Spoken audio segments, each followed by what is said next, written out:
Амьдралын хүрд.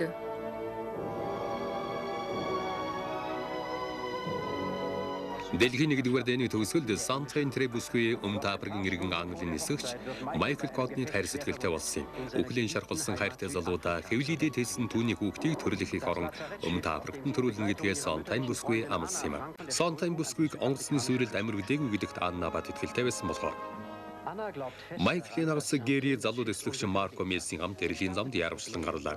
Тамир тэнхээ тасарч үхэхийн даваан дээр байсан Сантрын Бускуиг Бушман омгийн Ови хааны нар олж амин аварсан.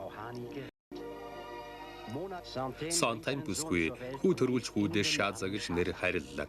Хичнээн хайрлж дассан эдийн Сантрын хааны Ови хоёр орхин цагаан эрсний амьдралд орохоор оргон одлоо.